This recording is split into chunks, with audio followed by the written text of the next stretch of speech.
Good morning to all. I hope you all are fit and fine at your home.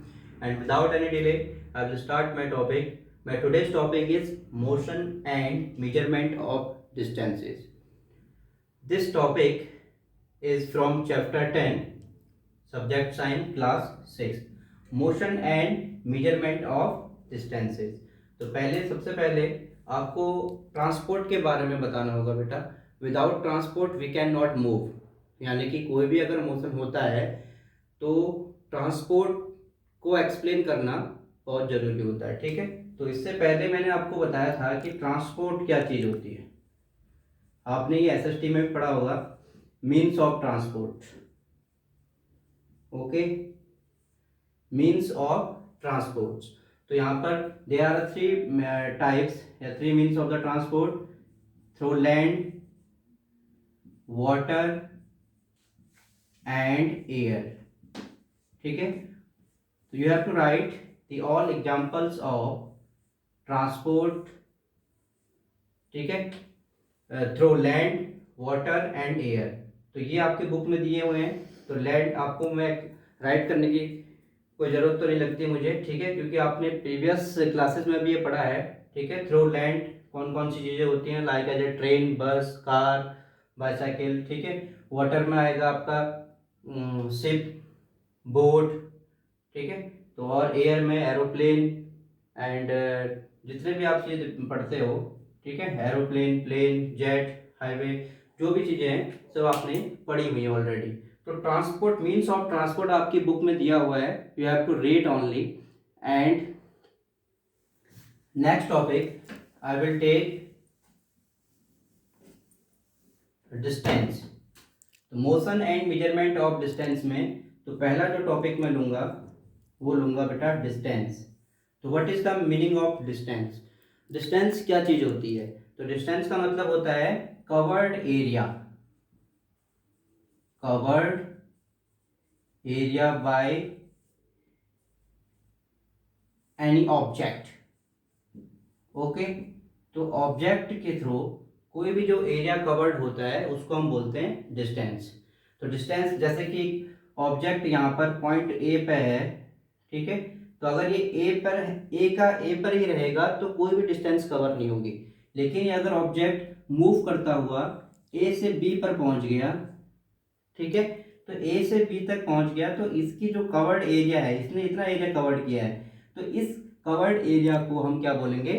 Distance. तो distance को हम किससे measurement करते हैं? यूनिट क्या होती है डिस्टेंस की बेटा? Unit. Now unit of distance is metre.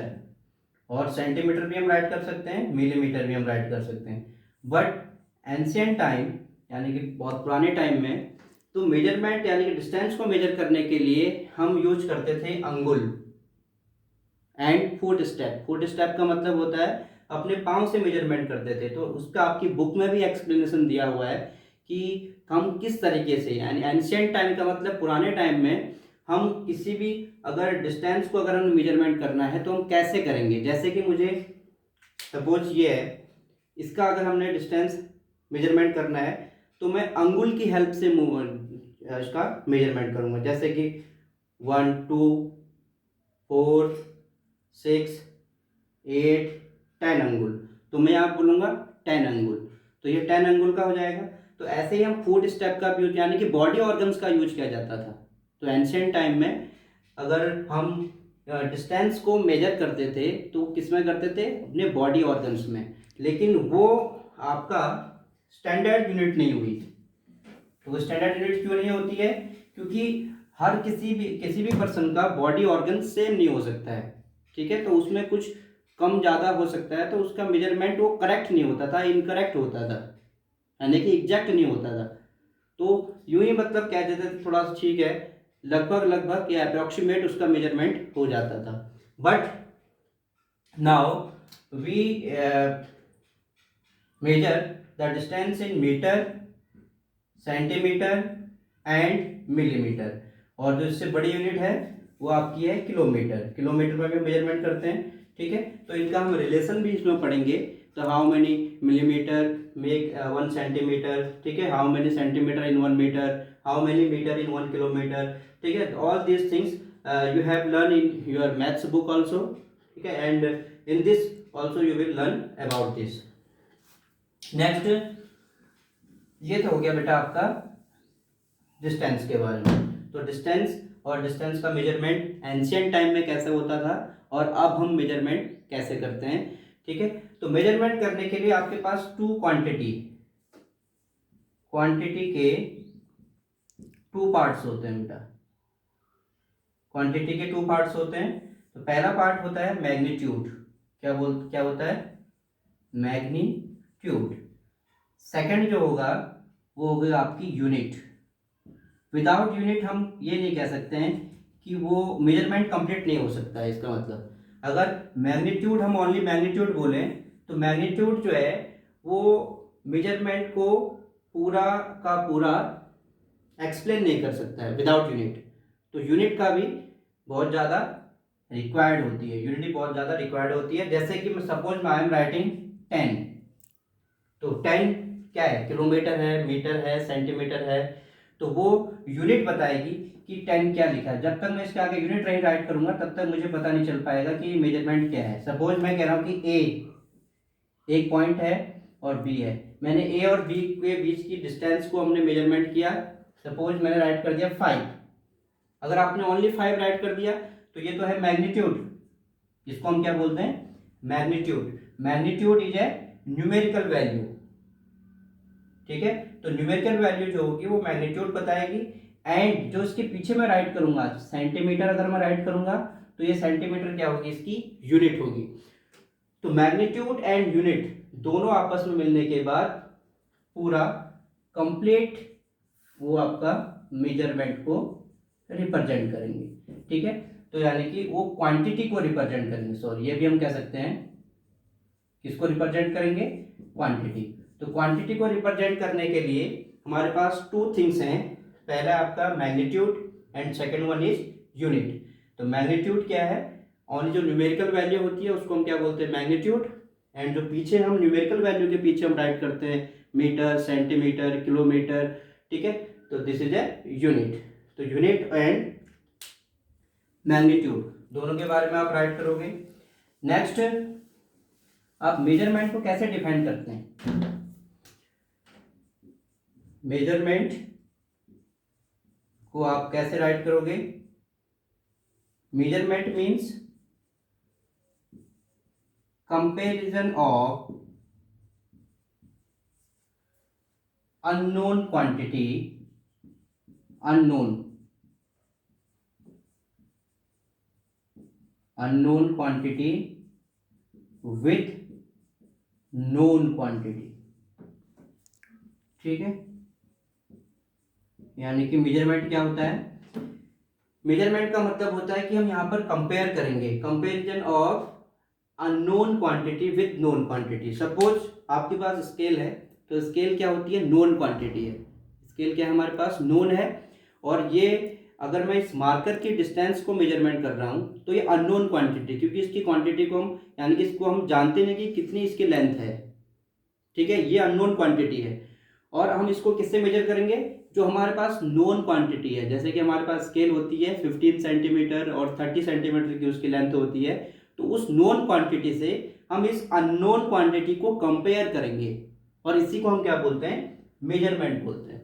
तो measurement means comparison of unknown quantity with known quantity, यानी कि नोन क्वांटिटी के साथ उसका कंपेरिजन होगा तो हम उसको क्या बोलेंगे? मेजरमेंट. तो मेजरमेंट और डिस्टेंस के बाद अब आपका एक ये वाला टॉपिक मैं लूंगा, मोशन. तो मोशन में क्या होगा कि ये भी आपका कवर्ड एरिया होगा. कवर्ड एरिया और covered distance with respect of time, ठीक है. यहाँ पर टाइम भी इंक्लूड होगा. तो जहां पर विद रिस्पेक्ट ऑफ टाइम बोलेंगे तो वो आपका मोशन हो जाएगा. इसको हम क्या बोलेंगे? कवर्ड एरिया, और हम इसको क्या कह सकते हैं? डिस्टेंस विद रिस्पेक्ट ऑफ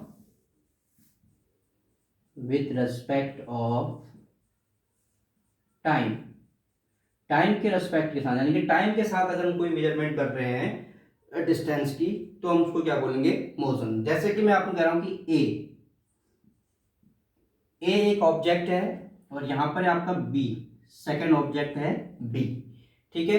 अब ए को भी ये डिस्टेंस कवर करनी है, सपोज यहां पर हमारा मार्क है, तो ए को ये डिस्टेंस कवर करनी है और बी को भी ये डिस्टेंस कवर करनी है। तो दोनों की ए से यहां तक जो डिस्टेंस है वो इक्वल है बी के, ठीक है। तो बी से ये जो आपका मार्कर है यहाँ पर, जहां पर हमने ये लाइन खींची हुई है, इस लाइन तक की जो डिस्टेंस है वो ए से भी सेम है और बी से भी सेम है, ठीक है। अब आप क्या करना चाहते हो कि एक ये ऑब्जेक्ट जो है इसको कवर कर देता है 10 सेकेंड में। कितने टाइम में? 10 सेकेंड में। और बी इसको कवर करता है 5 सेकेंड में, क्योंकि मैंने यहाँ टाइम इंक्लूड कर दिया है, तो ये इसका मोशन हो जाएगा। तो किसका मोशन ज्यादा है? आप बोलोगे किसका मोशन ज्यादा है, कौन कितनी स्पीड, यानी कि किसकी स्पीड ज्यादा है, स्पीड भी हम इसको कह सकते हैं। तो कौन ज्यादा स्पीड में है? बी वाला ऑब्जेक्ट, क्योंकि इसने कम टाइम में सेम डिस्टेंस को कवर कर लिया है और इसने क्या लिया है, 10 सेकंड का टाइम लिया है। तो इसका मतलब इसकी जो ए वाला जो ऑब्जेक्ट है इसका मोशन क्या है, लेस मोशन में है, और बी वाला जो ऑब्जेक्ट है इसका मोशन क्या है बेटा, मोर। तो हम इसको स्पीड भी कह सकते हैं। तो ए वाले की स्पीड कम है, बी वाले की स्पीड ज़्यादा है। क्यों? क्योंकि बी वाले ने सेम डिस्टेंस को कवर करने में कम टाइम लिया है। इसने क्या लिया, अपनी 5 सेकंड लिए और इसने कितना टाइम लिया है बेटा, 10 सेकंड लिए, ठीक है। तो ये मोशन समझ में आ गया। तो मोशन में आपका क्या होगा, टाइम भी इंक्लूड होगा। तो यहाँ पर तो मैंने आपको बोला कि डिस्टेंस में टाइम इंक्लूड नहीं किया है।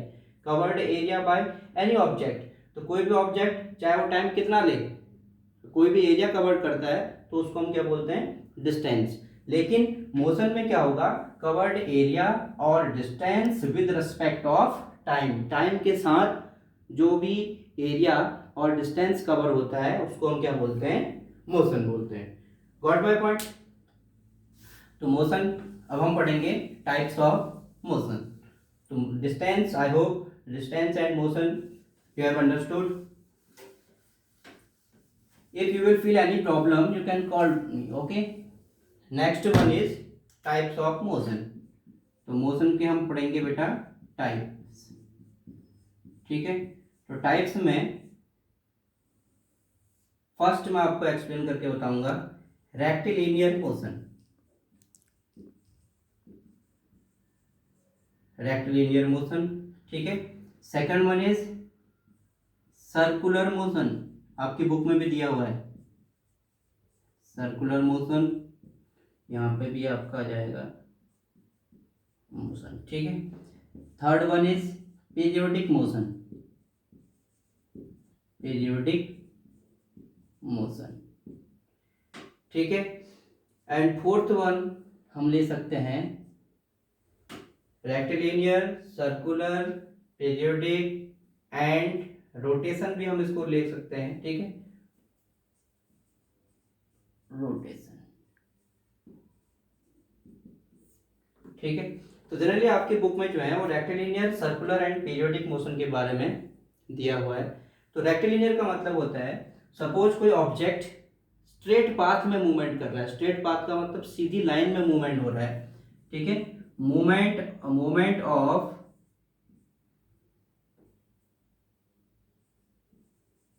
Of any object in straight path, यानी कि पाथ पे डिपेंड करता है, ठीक है। आप राइट करोगे when any object move in a straight path the motion और that type of motion is known as rectilinear motion. यानी कि अगर कोई ऑब्जेक्ट स्ट्रेट पाथ में, स्ट्रेट पाथ का मतलब सीधी लाइन में अगर मूवमेंट कर रहा है तो हम उसको क्या बोलेंगे, रेक्टिलिनियर मोशन। तो रेक्टिलिनियर मोशन के एग्जांपल्स आप बताओगे, movement of car, motion of car, ठीक है, सीधी मूवमेंट करती है अगर वो सीधी रोड में चल रही है तो, ठीक है। ट्रेन, मोशन ऑफ ट्रेन, ठीक है। तो अगर हम चलते हैं किसी स्ट्रेट पाथ में तो हमारा मोशन भी क्या होगा, रेक्टिलिनियर मोशन होगा। तो बहुत सारे एग्जांपल्स हैं and some examples also given in your book, ठीक है, you will read from your book also. And second one is circular motion. Circular motion का मतलब होता है अगर कोई ऑब्जेक्ट अगर सर्कुलर पाथ में मूव करता है, सर्कुलर पाथ में जैसे कि ट्रैक आप 400 मीटर का ट्रैक है हमारे स्कूल में, तो 400 मीटर के ट्रैक में अगर कोई पर्सन या स्टूडेंट मूव करता है और यहाँ से मूव करता हुआ पूरा घूम के अपनी इनिशियल पोजीशन में आ जाता है, इनिशियल का मतलब जहां से वो मूव करना शुरू किया था वहीं अगर वो पहुंच जाता है तो उसको हम बोलते हैं सर्कुलर मोशन। तो आप इसमें राइट करोगे motion of any object in a circular path. क्या राइट करोगे? Motion of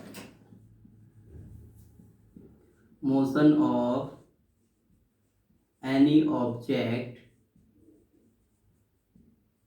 in a circular path, circular path is known as circular motion. तो ये रेक्टिलिनियर हो गया, और रेक्टिलिनियर में क्या होगा? Motion of any object in a straight path, और यहां पर हो जाएगा motion of any object in a circular path. And periodic motion में क्या होता है? पीरियोडिक का मतलब रिपीट करना, ठीक है?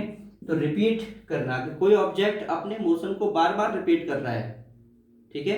If any object repeating its motion again and again then motion is known as periodic motion, like as a swing, झूला, ठीक है? अगर बच्चा झूले में झूलता है तो क्या होता है? तो ये सपोज इधर है तो पहले वो इधर जाएगा, फिर वो मूव करते हुए इधर जाएगा, फिर यहाँ से आएगा इधर, फिर इधर आएगा। तो ये मूवमेंट जो है बार बार रिपीट हो रहा है। पहले इधर गया, यहाँ से लेकर यहाँ तक गया, ए से बी पे गया, फिर बी से दोबारा ए पे आया, फिर ए से बी पे गया, बी से फिर ए पे आया। तो ये रिपीट हो रहा है इन अ पर्टिकुलर टाइम का मतलब सेम टाइम में रिपीट कर रहा है, तो उस टाइम उसको हम बोलेंगे पीरियोडिक मोशन। तो पीरियोडिक मोशन में जैसे कि बेल है, ठीक है? हम बेल को अगर हम बीट करते हैं तो उसमें जो वाइब्रेशन होता है, वाइब्रेशन का मतलब है कि उसका जो सरफेस है पहले ऊपर जाएगा फिर नीचे आएगा, ऊपर जाएगा नीचे जाएगा, तो वो आपका पीरियोडिक मोशन के अंदर आएगा, ठीक है? तबला भी क्या हुआ? तबले के सरफेस में अगर आप उसको बीट करते हो, ठीक है, तो ये क्या होता है? इसका सरफेस ऊपर नीचे मूवमेंट करता है, तो वो भी आपका क्या होगा? Periodic motion. और इस पीरियोडिक मोशन को ही हम रोटेशन भी कह सकते हैं और वाइब्रेशन भी हम इसको कह सकते हैं। क्या बोल सकते हैं? वाइब्रेट करना, वाइब्रेशन। जैसे आपका मोबाइल फोन वाइब्रेट करता है ना, तो क्या होता है? उसका सरफेस ऊपर नीचे जाता है। अब इसका एग्जांपल आप देख सकते हो। सपोज आपने क्या करना है, सरफेस को चेक करना है कि मूवमेंट कर रहा है या नहीं कर रहा है, तो आप क्या करोगे? कुछ सैंड पार्टिकल्स इसके सरफेस में पुट कर दोगे और उसके बाद तबले को बीट करोगे, और तबले को इसके सरफेस को बीट करने के बाद ये आपको दिखेंगे कि जितने भी आपके सैंड पार्टिकल्स हैं ये अप एंड डाउन उछलते हुए नजर आएंगे आपको, ठीक है? तो इससे पता चलता है कि इसका सरफेस जो है अप एंड डाउन मूव कर रहा है। उसके साथ साथ ये सैंड पार्टिकल्स, छोटे जो दाने हैं, ठीक है, सैंड के, वो भी मूव करते जाएंगे, पार्टिकल्स, ठीक है?